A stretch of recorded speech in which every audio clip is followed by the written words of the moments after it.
তুমি আমি জনম ভরা ছিলাম মাখামাখি, আজি কানে হইলে নীরব,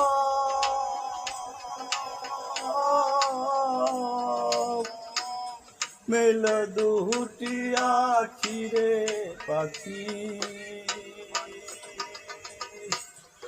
আমি ডাকিতাছি তুমি ঘুমাইছো নাকি, আমি ডাকিতাছি তুমি